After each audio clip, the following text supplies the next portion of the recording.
Hi, everyone. Sorry for being a bit late today. I'm Kevin Merkel, CEO here at CoinMetro. This is the third of our virtual event series that we've been having this week in the lead up to the launch of the CoinMetro bond. Today, sharing the screen with me, not in the office like our last two interviews, but sharing the screen with me is Jillian Godsil from Block Leaders. I'm going to have Jillian introduce herself, and then, well, we're going to start a discussion about women in crypto, and we'll take your questions. So go ahead, Jillian, please, if you could, do a quick introduction, and we'll get moving. Well, thank you very much for having me. No, I'm not in Estonia. I'm in Ireland, as you can tell from my accent. And I'm a journalist and broadcaster. And until COVID, I was running around the world sharing blockchain conferences, which was a lot of fun. But now it's all virtual, which is kind of interesting too as well. You know, it's different. Yeah, I myself did a lot of traveling. And obviously, to be honest, the last time I traveled, I had to get a COVID test on the way home. And I don't want to travel anymore. Well, I'm very fortunate that I'm about 100 kilometers south of Dublin in Ireland, and it's a very rural environment. So I get to go for walks, and it's very rural, and I meet my neighbors, and we have lovely chats, and I talk to the cows and the horses and stuff. So I'm quite enjoying this lockdown actually. Yeah, to be fair, in Estonia, you wouldn't really know what the rest of the world is going through in Estonia. I think we're currently the lowest, one of the lowest in terms of infection rate, and you don't really hear so much about COVID unless it's in the external news. But here, it's pretty much, almost for the entirety of this epidemic, to be fair, it's been almost business as usual, except for the first month or two when there was a lockdown. The country was trying to see where it would progress and what would happen.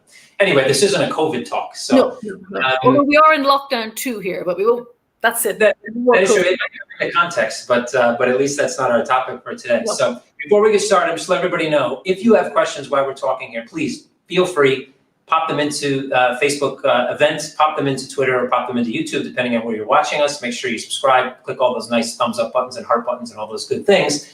And we will answer your questions at some point in the show. So if you have a question, post it. And if it's relevant to what we're speaking about before we get to that Q&A round, we might answer it even beforehand. And the best question is going to get picked at the end of the show. And whoever asked that question is going to get 1,000 XCM, which is CoinMetro's own utility token.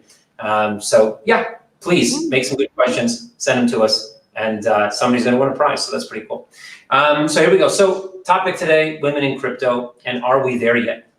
So I guess I'd start off with, I think the first crypto conference I ever went to, Jillian, was in 2000. By the way, this is a bit of a flip of the script, because Jillian's actually interviewed me on several occasions. So now I get to be the one asking the questions, which is either fun or, I guess it's fun. Yeah. I like being on that side as well, but here we go. I'm looking forward to it because it takes the pressure off me. Yeah, very good. I guess puts it on me, but I think I'll be okay. We'll see what happens. If I crumble, then maybe you'll have to ask the questions to yourself. So, that's okay. So yeah, I know the first crypto event that I actually spoke at was 2017, but I had been at some meetups even before then. And even in Mexico, I was involved in some virtual meetups back in 2014 and 15, but from a personal level, not a business level. So I know you've been involved as well in the industry for quite some time. And obviously you talked about going to events and everything. So what have you seen, let's say, in the last few years in terms of, let's say, from it maybe being, I don't know, an old boys club or a young boys club, I guess, in the beginning, to now, what do you see in terms of, women penetration of women into the industry, and what does that look like from your perspective? Well, it's definitely happening, but not at a huge rate. And I guess it's the same thing that it happens in business and in technology and in STEM. So there are many reasons for it. And I think crypto and blockchain have extra barriers because it's been painted, as we know, outside the industry, as a Ponzi scheme, and it's all these criminals that are involved there. So it's not, if you don't know anything about it, why would you join it? And that's fair, because apart from all the crazy FOMO back in 2017, like during the crypto winter, really, why would you join something that was not making money and it still had the whiff of criminality about it? It's not something you would want to put onto your CV unless you take the first step and you go and you find out a bit about what's happening. So in terms of the change, yes, when I first joined, it was definitely a lot of testosterone, When was like your first experience in the industry as a whole? Well, I tell you, one of the most defining ones, which was about a year and a half ago. I was at a meetup in London. I won't say the name of the meetup, but it was a very well attended meetup, and about 200 people there. and they had it was that's kind of still kind of the height of the buzz, whatever, and there were about 4 or 5 different presentations, a couple of panels, and a packed room. And it wasn't until the last question of the night, I did the last question of the night, mine was the first female voice that was heard. And I asked that question, I said, why? And there were women in the room too as well, but there were none on the panel, none of the talkers, and no questions asked. And I just thought, that is sad, because we actually have women here, but why aren't we talking about it? And I kind of joke a bit. It's not that. I remember I gave a talk there recently, and someone said, oh, I thought you were going to be a scary feminist. I didn't want I'm going to like you. And then when I spoke, they went, oh, yeah, okay, you make sense. And I just think the one joke that I do make that's anti-men, right? Okay, this is an anti-man joke. I apologize, but it's kind of funny.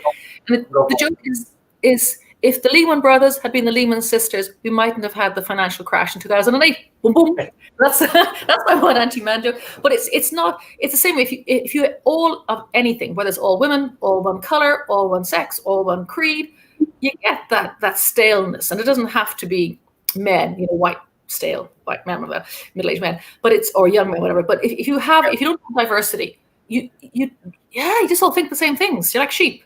And it means that good ideas get lost and bad ideas get promulgated because, let's go here. We'll run in one direction. No one's saying it's not a good idea necessarily. So it's a diversity thing. And it is genuinely too important to be left to one profile of the population. You made an interesting comment where you said that, why would, let's say, whether maybe, I don't know if your comment was from a woman's perspective, let's say, like women in general, but you made a comment around why would you get involved in an industry that was in a bear market, et cetera? Why would you get involved in an industry that was kind of riddled with all these headlines about scam and fraud?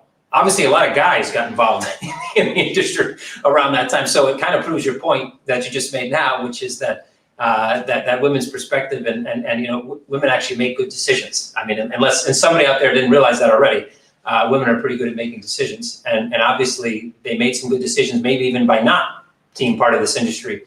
During that kind of bear market and lull that we saw between, let's say, ICO bubble burst into the market that we see now. It's also linked up to the old adage of what you can see, you can be. So if you can't see people that look like you in that group, why would you go and join them either? Because why would I join all those young men, or why would I? Or it's harder to say what are they excited about?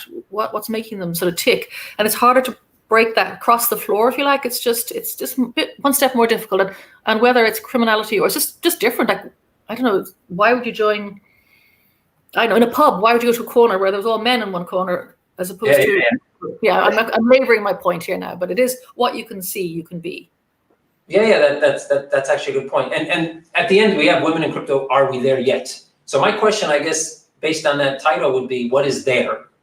So what is the overarching goal for diversity in general, but obviously focusing on women for today's talk? But is there a goal that the industry is actually aware of? I mean, obviously we know there are people in the industry in all industries pushing for diversity, not just on the women's side, but also between, on race and everything else, trying to get, all types of groups of people to have a diversified kind of leadership inside of the industry. But what is there? What is that? What does it mean to you? And what do you think do you think there's a general understanding in the industry of what there is?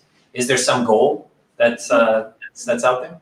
Well, what does it mean for me? Let me answer that very quickly. It means it's just when I first discovered this industry, and I was a bit in the FOMO bit, in fairness, which, what's that?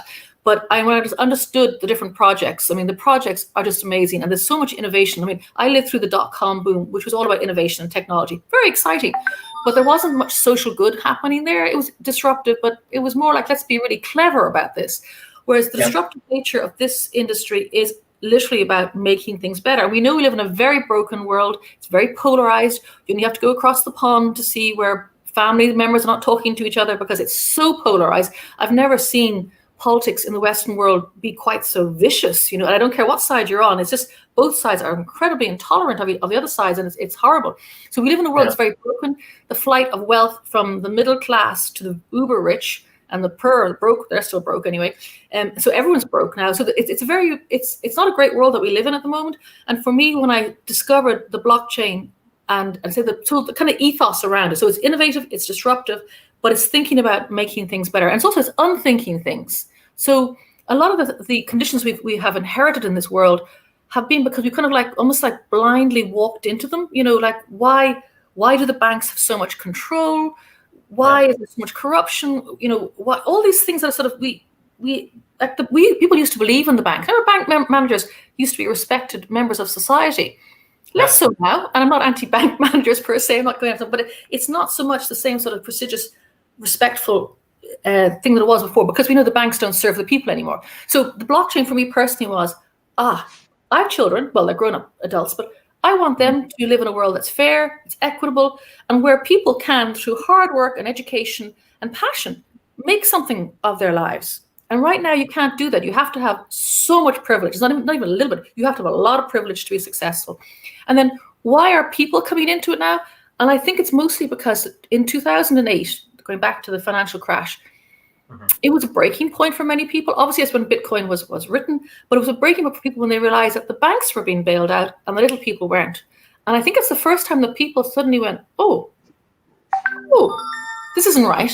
And I really think that's a movement where people suddenly went, before you kind of have this blind trust, and it's easier to trust because you hope you live in a world where you're going to be looked after and treated fairly and have equal opportunities, all those things that you certainly expect in the Western world, you think those are happening. And then when suddenly it doesn't, you go, ooh. So I think that's when lots of other people who previously might have been a bit more, just sort of going with the flow, not wishing to set the status quo, went, oh. And then Bitcoin came.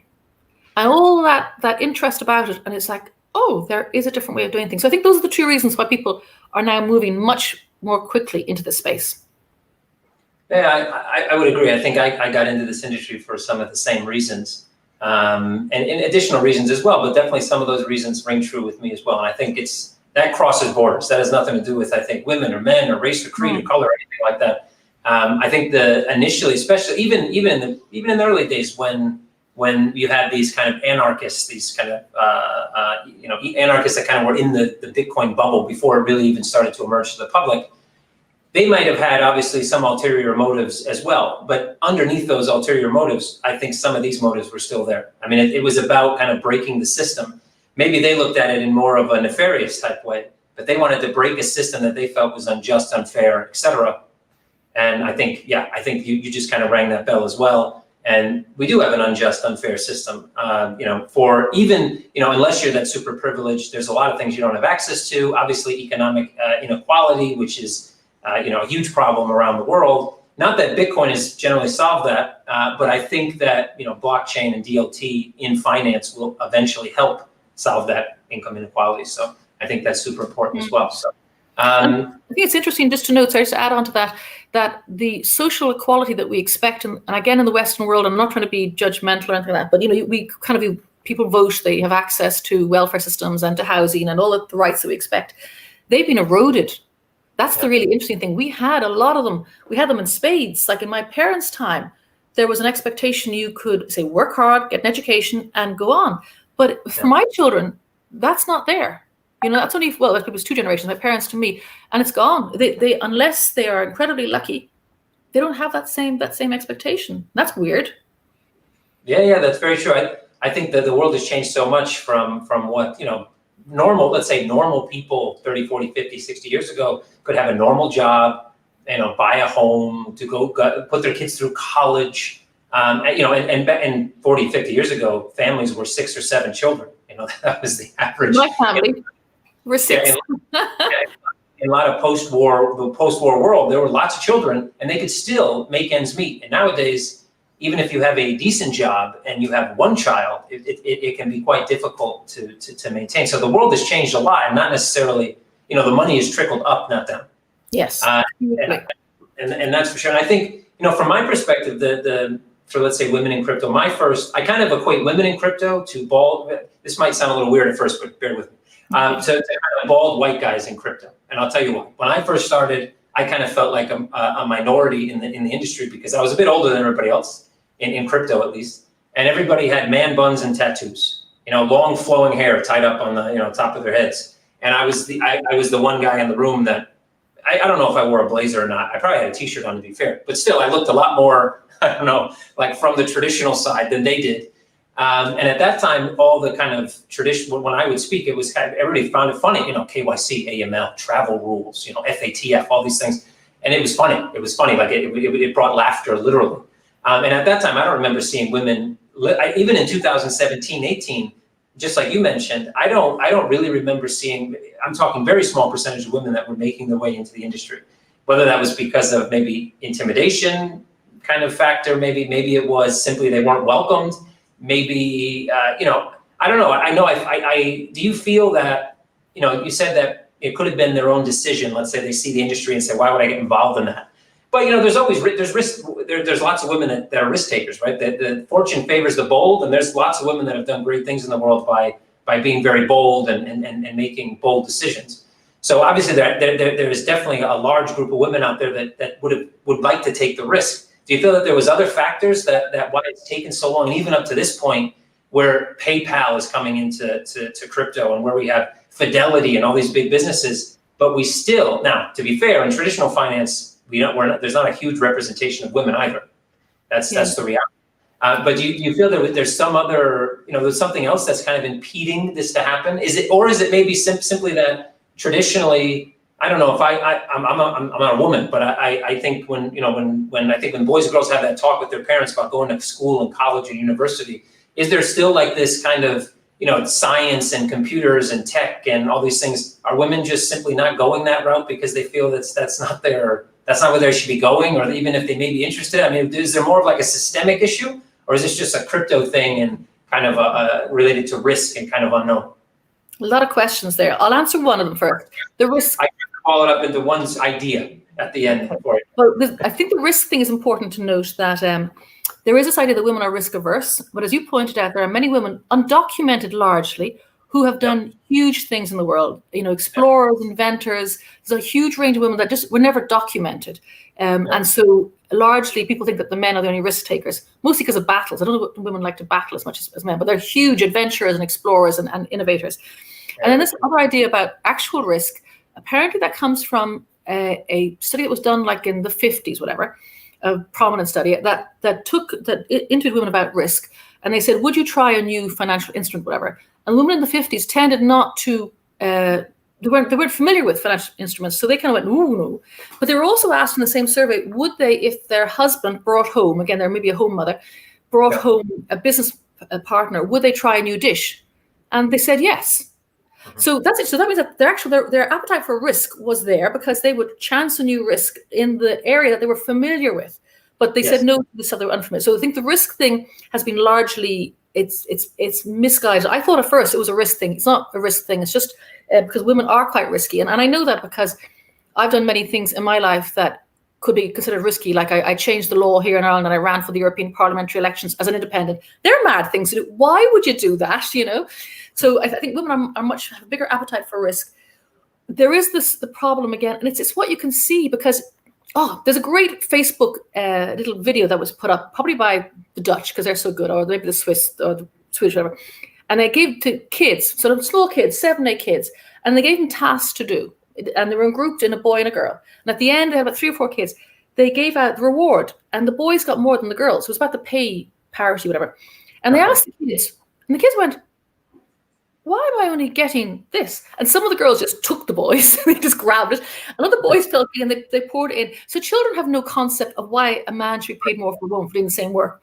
But I think as you get older, it's what you can see, it's what you can do. It's all about education. If people don't know, and perception. Another example, I interviewed Samson Williams recently, who's this mad guru type consultant.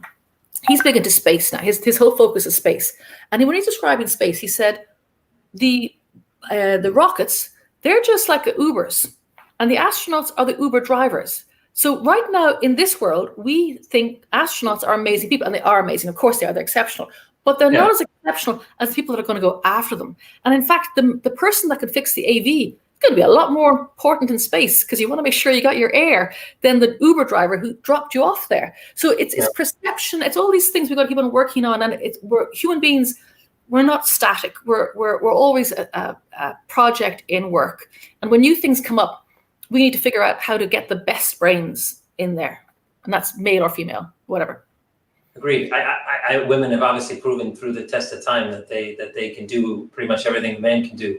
In fact, probably more in some cases. But it's even in the last few years, we've seen in New Zealand, let's say, with how COVID has been dealt with by a woman in charge compared to how it's been dealt with in many other parts of the world. And so I think the world. She's dealt with Corona.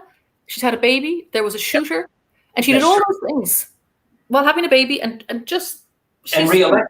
She was also re-elected. Is that? Yeah, last week. But I remember listening to her very early on, and she was talking about how you value a country, and she said GDP is rubbish. It's only one measurement. What about mental health, happiness, health, integration, all these things? She's just a very fine thinker, Certainly, and the world needs more of those. That's for sure. Especially the way after 2020, the world needs. Every country needs one of those, basically, compared to where we are sitting right now. I would imagine. Well, Estonia is doing pretty good. We have our prime minister is a woman, so we're on track. The rest of the world needs to catch up, I guess. Except for maybe Germany. They've done pretty well. To go, let's say I'm going to be a bit, let's play a bit of devil's advocate on the topic. So we have a question that rolled in, which we'll get to in a second. But sometimes when I see, let's say an ad, not an ad, but a headline, whether it be in online media, whether it be in traditional media, what have you, and it says, woman, blank space, does something. So it could be first woman lawyer to win a case in front of, I don't know, some court, or it could be women in blockchain doing this. It seems to me that in some ways, and I understand why those headlines are kind of printed the way they are, but at the same time, I have the feeling that maybe it almost starts to become almost belittling to the fact that it has to be made mention that it's a woman, as if it's so surprising that a woman could actually, have this feat or actually be, being named for something special. And I understand the why, but do you kind of, I don't know, maybe you feel this, not feel the same way, but do you kind of understand where that's coming from? Do you feel that at some point it becomes a bit almost, like belittling in some way? No, but I think it moves on quickly. So it's like the first to do anything, speaking, because I've spent much of my career also in PR and journalism too as well. So you're looking for the news, and the news angle is at first. So monkey, goes to space, whatever it is, it's a first. You clone a sheep, it's a sheep. You clone it. Dolly the sheep is cloned. But the thing that should happen is that it becomes less newsworthy, because there's 10 women that have, so it's a rite of passage. It's good to do it because that means people read, I can do that. And I don't see, I think it's a progression, I would say. It's like, what's George Clooney's wife's name again? The international rights lawyer. You got me on that one, but apologies. But the best headline I saw when they got married was her name, and apologies for not recognizing, was marries actor. Okay, that's a good one. See, and it was the best. That was amazing. Whoever wrote that thing, and I'm sorry, I'm not doing her justice. I have seen her speak and everything. I'm not just by Alma. I'm not supposed. It was her name. Marries an actor. Marries American actor. Well, if she posts a comment right now, then that's all on you. So that would be you for not recognizing her name. But okay, I'm gonna pose the question. We have a question here from Jet Fuel.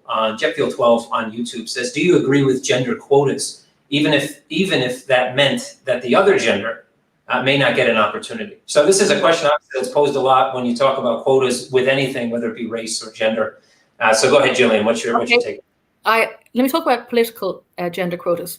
When I was younger, I didn't really think about it, and I would have instinctively gone, I want to be the best person for the job. But in actual fact, the best person for the job is often not put forward, right? So I actually 100% believe in gender quotas, and it is a very blunt instrument. But until such time as you have equality, like for example, in politics, I know here in Ireland, the political situation is set up so it favors the men, or certainly people who have full-time carers if they have children. So if it's a woman, the husband needs to be a house husband, because there's so much demand on time and on early votes and late votes and being away from home and all that. So if they have children, if the politicians have children, they need to have a full-time carer at home, whoever that might be.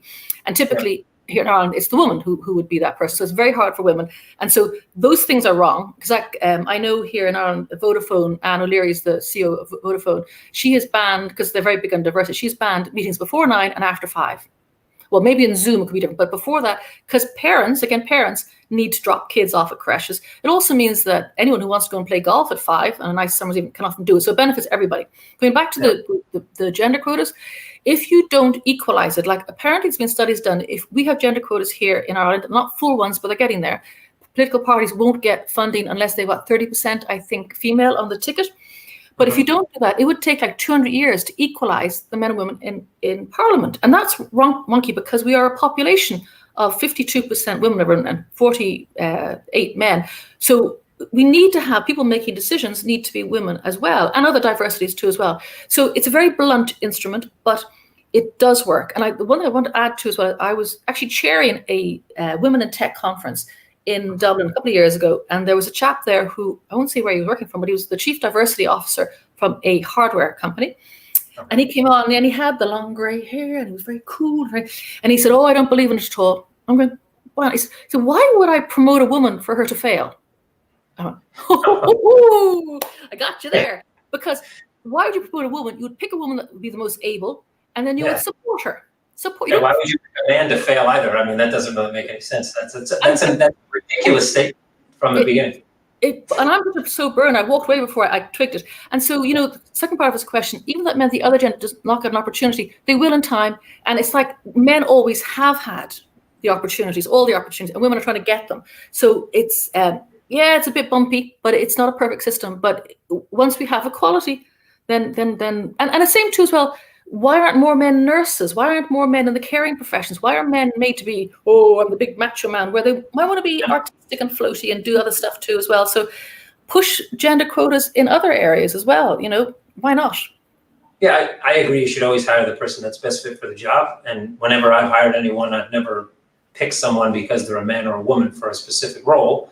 But having said that, I guess just from like a statistical point of view, I guess you said a bumpy road. I mean, obviously, I guess and we have other people in here that are making some comments. We'll post some in a second. But just that, you obviously have, you're kind of, let's say, forced is the wrong word, but you have a quota you need to meet. And let's say you haven't met that quota simply because you put a job application out and you simply only get 3 women that apply and 45 men, and the best for the job is men. Let's just say in this particular instance, could go the other way as well. And maybe at some point you end up kind of giving the job to someone who isn't best qualified because you fear that you may not miss the quota. And the other question would be, when the quota is met, let's say it takes 2 years, 5 years, 10 years, 15 years, whatever, we start to get literally equality, 50-50. Do you remove the quota? And is there fear that... Well, can I go back? You have a flaw in your initial argument, and it's been backed up by AI recruiting. I think was it with Facebook, whatever. I think your job application spec is wrong. If you're only getting 3 women, this is like a hypothetical. But I think the job is wrong. If that's how it's wonky. And there's a very famous case. I think it was with Facebook. They were using AI to recruit people to go through all the things, whatever, and they kept ending up with all these men. And what's the matter? Because the coders were men. So the coders put in their unconscious bias. Again, I'm not saying people are. Look, we all live in the world. We want to be happy and chummy. And even the person writing the job ad is going to put in unconscious bias. So I think, but if you're conscious of it, if you're conscious that it's unconscious, then you can work on it. It's like, for example, the classic example of why, when you're in a public building at a big event, why are there queues of women at the women's loos and not at the men's? Why is that? Women put on makeup, chit chat. Why is that? Well, it's actually very basic. Normally, in public buildings or buildings where they have public events, they allocate equal space to men and women's loos. And of course, men can use urinals. That's a much faster throughput. But women, when they tend to use the bathroom, they've got clothes. We don't have a penis. We have to undress and dress again. And then we may be with children or elderly people. So it takes women 2.4 times longer to use a public toilet than an equivalent man. So if we had 2.4 times more toilets, then it would make sense. And that's because unless you actually do the sort of analysis, that's why the women have to queue. And so it's not, again, it's not anti-men. It's just like, okay, it makes sense equal. You have half and half, but actually no, it doesn't, because we're built differently. Correct. I agree. My thing is just trying to figure out. I understand, like, if I really sit down and think about it and try to figure out a better way than quotas, I could. If sitting here, I can't think of a better one. My point was It's very just to say blunt. It is very blunt. Don't get me wrong. Whereas changing the layout of toilets, that's not blunt. That's very simple and sophisticated. It's like reference man. You know how reference man is used or has been used until recently to do like crash car dummies. They're all like a 5'10", 5'11" man and different shapes. And as a result, women previously in car crashes, they might have been like much less women in crashes. But when they are in crashes, they're 70% more likely to die. Because their bodies, women have breasts. I mean, who invented the car seat, for goodness sake? I mean, come on, guys. And who has not to reinvent it? There must be some other better way of maybe around the shoulder. I don't know. These things need to be thought, rethinking. Anybody listening that can design something, redesign something that can adjust the seatbelt, you might have a good business. I tell you something. Do you know what makes me laugh? You know how babies in their little seatbelts, they have it down at the crotch, because they have the nappy and it's quite comfortable. Yeah, let's make those for men, shall we? Let's have a seatbelt. That goes down. We would drive much calmer if we had those. Perhaps. No one would be stopping short. I can tell you that. Protecting the crown jewels. The same individual just saying he doesn't think you can achieve equality by being unequal, which I guess. Well, anyway, what Jillian, you have a response for jet fuel here, I guess, on that comment. I would say we already responded in the most part, but I'm acknowledging it's a blunt instrument, and also, I would like to think that I will, whatever achievements I will make because of who I am and not because of what I am. I totally get that. That's a very human thing to want to succeed or not based on your skill sets and competencies, all the rest of it. But sometimes we have to be a little, because before it's favorite. Like I tell you. 100 years ago, 102 years ago in Ireland, women got the vote. Now, before that, women didn't have the vote. It's not a bizarre thing, So sometimes you have to be forceful in changing things, and all the suffragettes and the King's Horse, and all the stuff that happened. So sometimes you have to be a little bit brutal to change things, because prior to women getting the vote, they just weren't considered capable of voting. And that would have been a very, they're not equal. Whereas now, of course, we poo-poo that. So society moves on, and sometimes you have to be a little bit brutal in what you do, and it's like making you're breaking eggs. I would pose a question to jet fuel here. My question would be, what other way is there to do it? And I'm not saying there isn't one, but I just sitting here thinking over the last 20, 25 minutes, just trying to kind of gather thoughts in my head as we speak. To be fair, it's obviously not a problem you solve in 30 minutes, because if that was the case, we really failed over the past 100 years. But in reality, there's no real, some problems do need, like you said, blunt solutions, Jillian. And sometimes there really isn't another solution. Because obviously women have already they didn't have, most women didn't work out of the house just only 20, 30 years, even in some countries now, they still don't. So progress sometimes gets made in quick leaps, and then takes some time for it to you actually see the progress. So you have this blunt instrument where you don't necessarily see the progress, and then all of a sudden, you start to see waves of progress. And I don't know how else you would do it. I mean, how else would you try to push for there to be equality? I think there is an element in education. I mean, there definitely is. Like with children don't see color. Children don't see religion. Children don't see whether you're gay or you're Catholic or Protestant or black or white or you're Asian. Kids don't see that. They really don't. So, and it happens as they get older. So education is part of it. But also, again, looking up, you got to look out. If you cannot see a female politician in your area, it would never occur to you, would it, to become a politician if there's not a woman in your constituency? Yeah, or it may occur to you, but you may think it's impossible because no one else has done it. Or I think that like I said, fortune favors the bold. So definitely the first woman to do that was bold enough to actually take the risk to become that, because she knew she could do it. She knew it was possible.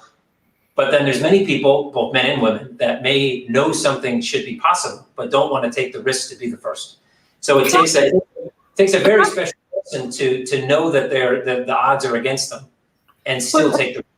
A classic example, which is not gender-based whatsoever, Rosa Parks. Yep. There was someone who said, I'm not going to sit down the back where the coloreds are meant to sit. That was the terminology of the time. I'm going to sit here. I'm not going to move, So sometimes it's not that, by the way, I also make the point that I love advocating for women in cryptocurrency and blockchain, because I am not a very scary person. I'm a middle-aged, middle-class woman, right? I'm not scary. I don't eat children. And I didn't burn my brow when I was a student. And, there's lots of things I haven't done. I'm like so boring. But if I like it, it's kind of good, so it's the same way that, and Rosa Parks, she was just somebody that did something, So it's a good point, because if you think about people, especially people that are kind of, let's say, underdogs, or people that groups or individuals that aren't supposed to, or at the time aren't meant to, or people won't assume they will do some particular role or move into, become some particular, whether it be president or some other powerful role, tend to, I guess the ones that tend to win tend to be, as you just described yourself. I think the voice, to get the voice heard, you usually have more aggressive, there's lots of aggressive, there could be aggressive people that come out and really push for the change. But the one that actually sneaks through and starts the change, so becomes the prime minister, the president, et cetera, tends to be the one that isn't the most vocal. But definitely the two sides need to exist for the change to happen in most parts. You have to have the very vocal, scary is the wrong word, but the vocal, in your face, we need change, along with the kind of the one that sneaks in through the gates, because they don't represent that kind of forceful. Yeah, I think it's having a conversation. Even this conversation is beneficial to the idea of quotas, whether you love them or hate them. It's a really good, because it opens, is that what people who are pro them thinking? Okay, I'm not sure I still agree, but I can see the point. It's like, for example, I went through in 2008, I also had my own crash, and I had divorce and recession, and the banks took my home, and my bailiffs came out, all sort of stuff, whatever. And I ended up being very high profile in Ireland and across the world, actually, about speaking about losing everything, financially failing. And at that time in Ireland, for sure, the banks did a great job of shaming people who failed financially. And as a result, there was a period where people, men in particular, because men are not so good at talking about things, and they take things more, there's different things going on there, whatever. But men were committing suicide because they failed financially, because they couldn't keep the house, or they were evicted from the house, or whatever. Some things were happening. There was a huge number. Every week, there was men committing suicide, primarily because of financial failure. And I can remember I started talking about that. And although it hurt me just as much to lose everything, I knew I wasn't ashamed. And I think that's part of the conversation. So again, even going back to that nice person who asked that question about quotas, I don't need to change his mind. I just need him to listen to why I think this might be so. For him to say, okay, I still don't agree, but I see where she's coming from. And I'm not such a scary person. And I'm not about to bash all the nice young men who want to come through, and the sisters are marching through. So having that conversation can just open vistas slightly. And, I'm going to just posting this one. It's more of a comment than a question, but just want to show that we have equal sides on the comments here. So just acknowledging the fact that this boys club mentality still exists over the last 20 years. It's broken down considerably in many areas of work, but there's still, he's saying, suspects there's probably still a fear factor. Power is knowledge is power, power is knowledge, etc. So yeah, we have an equality in our comments. Well, do you know what can happen else too as well? It's if you are in a position of success or privilege, whether you know it or not, right? It takes a very big person or someone to open your brain to say, oh, actually, maybe we should let poor Joe down the road in our gang, but unless sometimes you can't see it, unless someone says to you, do you realize that Joe can't get in there? And they're going, oh, I never thought of that. So sometimes you need the conversation, and that can change the view slightly. So it's not, it's talking. I think talking is very important.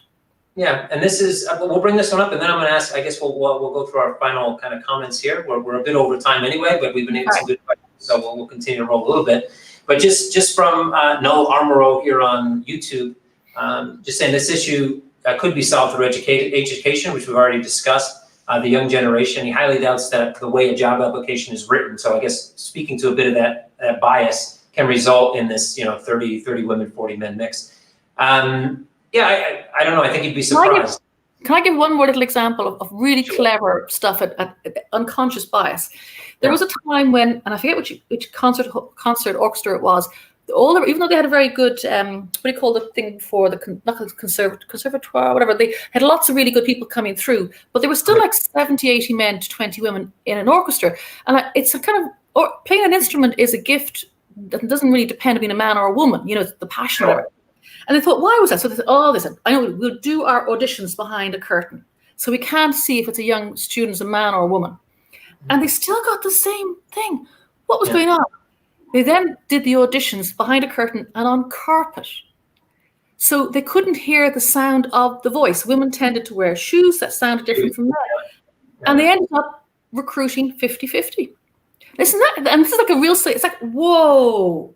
Definitely a bias at work. Yeah. That's an interesting one. I never read that one. That's yeah, and it's a real case. It's a real case study. I'm going, oh my goodness, that's amazing. Because we all have biases.